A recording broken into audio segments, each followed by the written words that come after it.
Tonight on Randy's old-time radio shows, travel back to the thrilling days of high adventure with Speed Gibson of the International Secret Police. Join 15-year-old Speed, his uncle Clint Barlow, and sidekick Barney Dunlap as they battle spies, track dangerous criminals, and match wits with the sinister mastermind known as the Octopus. Packed with action, danger, and exotic locations, it's one of radio's most exciting adventures for young listeners. Get ready. The chase is about to begin with Speed Gibson of the International Secret Police.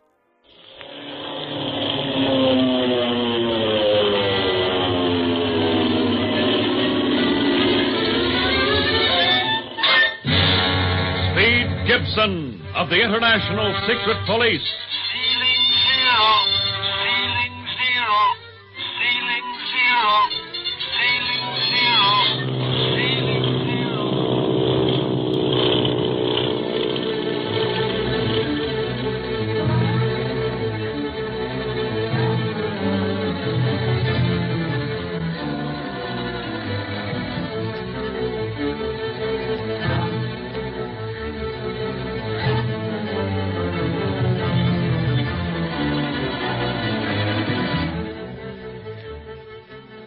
Our three friends, Speed Gibson, Clint Barlow, and Barney Dunlap, have at last arrived in Hong Kong, China, the end of the long hop aboard the China Clipper from Alameda, California.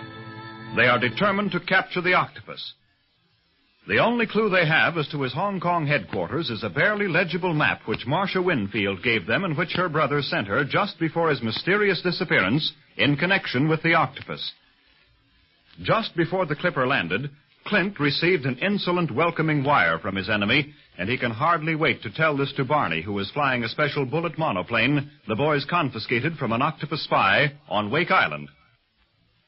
After their passports have been viséed and everything is in order, our friends make their way along the crowded dock, with little Gene Kingsley and Speed all eyes as they step on Chinese soil for the first time.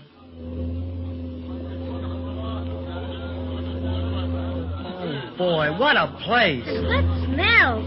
Different from anything I ever smelled before. You'll find most everything different from anything you ever experienced before, Gene. This is China, the Far East. Oh, I like it, Clint. But I just sort of have to get used to it. Hey, look, here comes Barney. A welcoming committee of one again.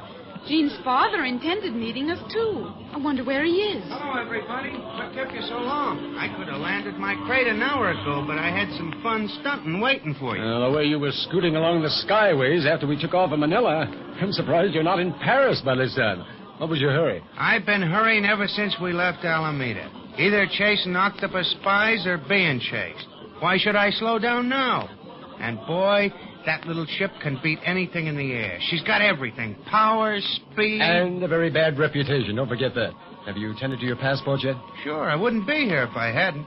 These British fellas are mighty careful about who lands here and why. But, of course, my International Secret Police credentials fix me up proper. Mm-hmm. Well, speaking of papers, look at this. What's that, a telegram? Yeah, a welcome from the octopus. Yeah, what? Of all the Hey, let's get Gene to her dad quick so as we can start on our real business of tracking that guy down. Oh, well, now that you've told everyone within earshot just why we're here, let's go see about our luggage. Oh, I hope Dr. Kingsley's waiting up there, too. He probably will be. You know, the Clipper landed 10 minutes early, Marcia. Possibly he didn't know about that. Gee, look at the rickshaws up there waiting for us. Just like the taxis at home. Oh, can we ride in one of those, Marcia? They look like they'd be lots of fun. Well, we'll see, Gene, honey. Oh, here comes your father now. Yes. Daddy, here we are. Who's that with him, the Chinese? How should we know? Gene, well, darling, my darling baby, how are you? Oh, Daddy, I'm so glad to be with you again. But Marcia took awful good care of me. I'm sure of that. Well, welcome to Hong Kong, Miss Winfield. Oh, thank you, Dr. Kingsley. And may I introduce three friends who have also taken very good care of Gene? Mr. Barlow, Howdy, Doctor. Mr. Dunlap, and Speed Gibson, Hi, Mr. Barlow's nice to meet nephew. Mr. Gibson. And may I introduce my friend, Mr. Quan Wu. I am very pleased to make your acquaintance. I trust that your stay in China will be most happy. Well, thank you.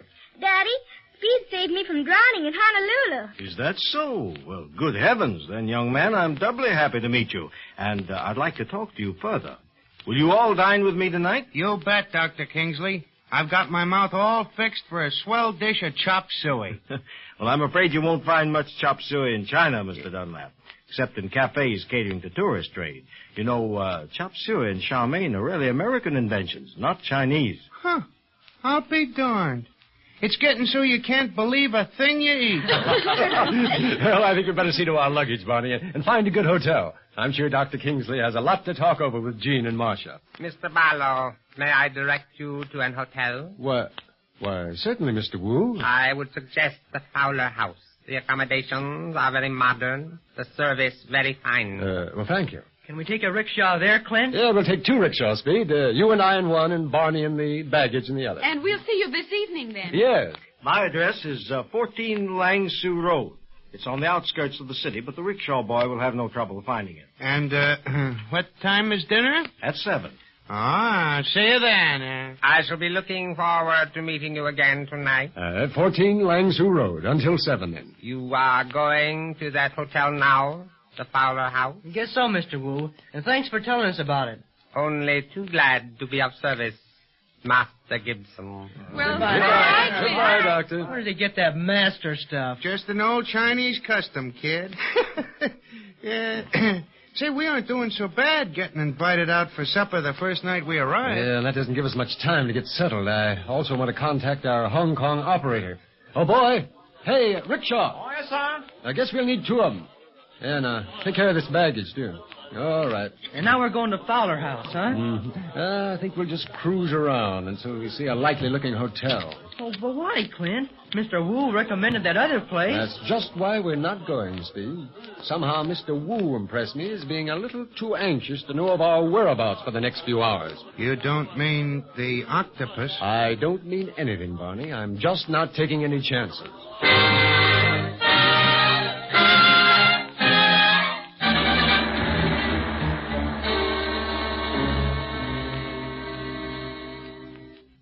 This is a swell hotel you picked out, Clint. Away from all the noise, and it's more Chinese than American. Glad you like it, Speed. As Mr. Wu would say, this has all modern accommodations. And I'll add, more safety than the Fowler House. Don't you trust that guy, Clint? I'm not trusting anyone, Barney, until they prove themselves trustworthy.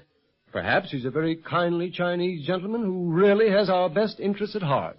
But because we're here as the secret police, on the trail of the octopus, we have to watch every word and every move that any stranger makes. So I'd rather neither of you mention before Mr. Wu where we're staying tonight. Okay by me. When do we really start trailing the octopus, Clint? Tomorrow, probably. I'm waiting for a call from the Hong Kong operator now. I couldn't contact him before, so I left word with the switchboard girl downstairs to keep after that number. Well, after I talk to him, I'll know more about what our first move will be. What about that map that you copied from the one Marcia's brother sent her? And I plan to see what I can learn from Dr. Kingsley tonight concerning that approximate neighborhood. However, if Mr. Wu is too much in evidence, that'll have to wait until I can see Jean's father alone. Well, I'll take care of Mr. Wu if you want to talk to Dr. Kingsley alone, Clint. I'll ask him a lot of questions about Hong Kong. Might be a good idea, Speed. We'll see tonight, huh? What about the bullet plane, Barney? The port officials are guarding that. They've been swell to us. Think I'll ask Kingsley who are the best people to make those changes we want. Taking out one of the gas tanks and putting in another seat. There's your call now, I bet, Clint. Hello. Yes, this is Barlow. I'd like some tea delivered. Oh, you have none ready tonight? Perhaps I'd better come to your shop tomorrow to pick out the blend I want. Yes. I'll be there first thing in the morning. What do you want with tea, Clint? Tea happens to be information, Speed. That was a member of the International Secret Police I was talking to. He lives in Hong Kong as a tea merchant and also runs a tea house. And a very successful one, too, I may add. He hears many things in that line of business. And all that talk about tea really meant... That he had no information for me tonight. That is, nothing pressing. That we'll have to go to his shop in the morning to lay our plans. Swell. Then we got nothing to do tonight but eat and enjoy ourselves. And we'd better leave now or we'll never reach 14 Lang Su Road by 7.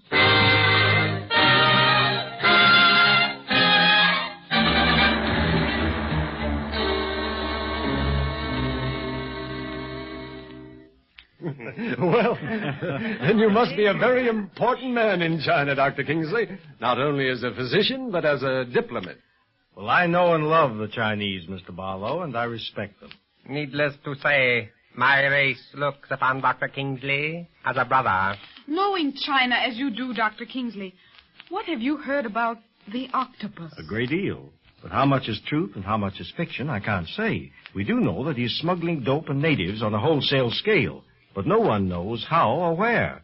Now, that is why I'm so glad to welcome you as the International Secret Police. And China is most anxious to rid itself of such an evil. Of course, you must understand, Mr. Barlow, that the consulate's office gets merely the whispers concerning this man.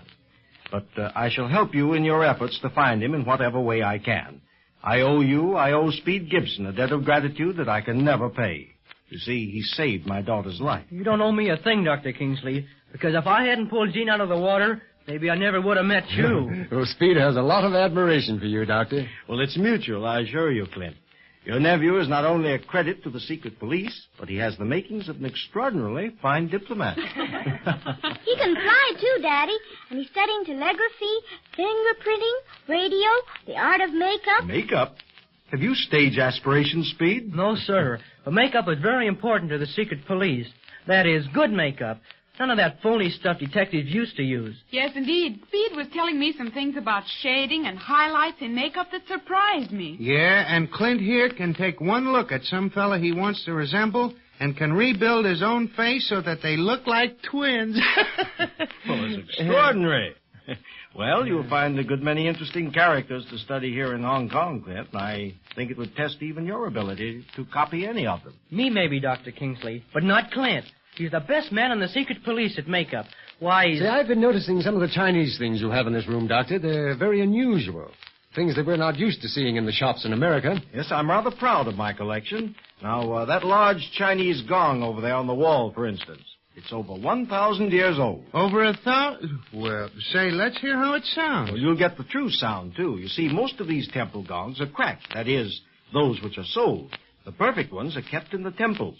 But I was lucky enough to get a perfect one. It is lovely, isn't it? Hit it, Speed. I want to hear it. Sounds young for its age, doesn't it? Well, I told you it was in perfect condition. You see... Hey, Barlow, look out! What happened? This knife. Someone threw it through that moon window.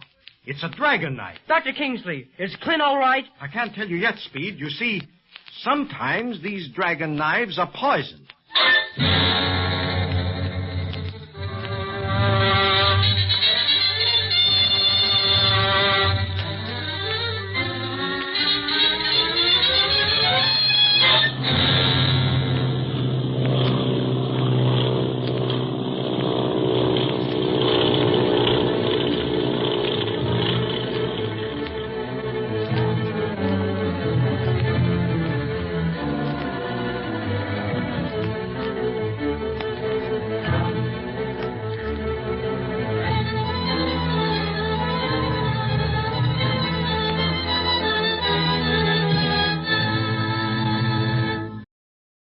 Well, folks, that's all for this episode here on Randy's Old Time Radio Shows. Now, bringing these golden oldies back to life takes no small amount of time and effort from our good friend Randy, cleaning up the audio, converting the files, and making sure each show has the best audio possible. If you've enjoyed the program and you'd like to help keep these classics on the airwaves night after night, why not consider a small donation? Every penny goes straight to supporting Randy's work and helping this channel stay on the air. You'll find the links down in the description below. And for those of you kind souls who've already given, Randy tips his fedora to you. Your support truly keeps this old radio spirit alive. Thanks ever so much. And until next time, keep those dials tuned and keep the memories rolling.